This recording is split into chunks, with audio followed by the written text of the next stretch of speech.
Allahabad high court ने नमाज अदा करने के मामले में फंसे 2 मुस्लिम छात्रों को बड़ी राहत देते हुए उनके खिलाफ दर्ज पूरी आपराधिक कार्रवाई रद्द कर दी है।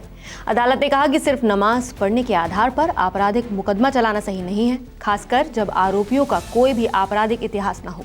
ये फैसला जस्टिस सौरभ श्रीवास्तव की एकल पीठ ने सुनाया। हालांकि कोर्ट ने छात्रों को भविष्य में प्रशासन के निर्देशों का पालन करने की भी सख्त नसीहत दी। दरअसल ये मामला उत्तर प्रदेश के संत कबीर नगर जिले का है। मई 2019 में 2 मुस्लिम छात्रों अजीम अहमद खान उर्फ अबीम अहमद और एक अन्य के खिलाफ आईपीसी की धारा 143 यानी गैर कानूनी जमावड़ा और 188 यानी सरकारी आदेश की अवहेलना के तहत एफआईआर दर्ज हुई थी।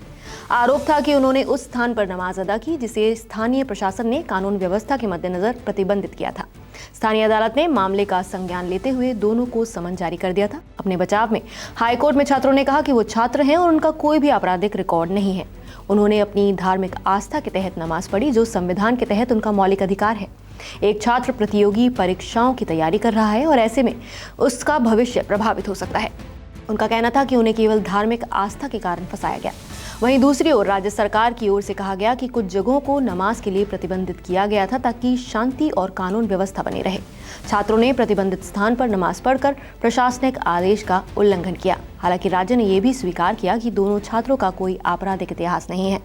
दोनों पक्षों को सुनने के बाद अदालत ने कहा कि देश की लोकतांत्रिक और धर्मनिरपेक्ष व्यवस्था में प्रत्येक नागरिक को अपनी आस्था, विश्वास, जाति, पंथ और धर्म के अनुसार पूजा पाठ और धार्मिक अनुष्ठान करने का अधिकार प्राप्त है। हालांकि कोर्ट ने यह भी स्पष्ट किया कि स्थानीय प्रशासन द्वारा जारी दिशा निर्देशों और एक निश्चित मानदंड का पालन करना नागरिकों के लिए जरूरी है। कोर्ट ने माना कि सिर्फ नमाज पढ़ने के इरादे के आधार पर आपराधिक मुकदमा चलाना सही नहीं है, खासकर जब आरोपियों का कोई भी आपराधिक इतिहास नहीं है और ये मामला उनके भविष्य को प्रभावित कर सकता है।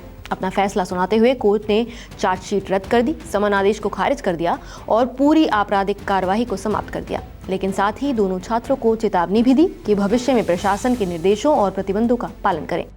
अब सवाल ये भी है कि कानून क्या कहता है। तो भारतीय संविधान का अनुच्छेद 25 हर नागरिक को अपने धर्म को मानने, उसका पालन करने और उसका प्रचार करने की स्वतंत्रता देता है। इसका मतलब साफ है कि कोई भी व्यक्ति अपने घर में अकेले या परिवार के साथ नमाज पढ़ सकता है। ये पूरी तरह से वैध और संरक्षित अधिकार है। इस पर कोई कानून रोक नहीं लगा सकता। लेकिन यही अनुच्छेद ये भी कहता है कि धार्मिक स्वतंत्रता सार्वजनिक व्यवस्था, नैतिकता और स्वास्थ्य के अधीन होगी। यहीं से मामला थोड़ा जटिल हो जाता है।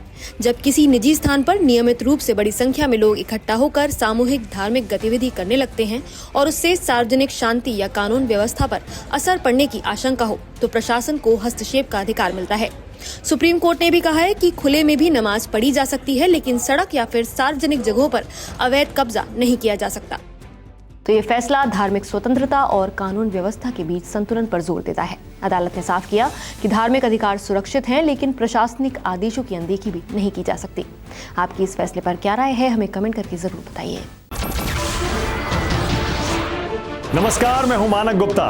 अगर आपको हमारा ये वीडियो पसंद आया हो तो इसे लाइक और शेयर जरूर करें और हाँ, हमें सब्सक्राइब और फॉलो करना ना भूलें ताकि आप देश और दुनिया की कोई खबर मिस ना करें। तो जुड़े रहिए हमारे साथ और देखते रहिए न्यूज़ 24।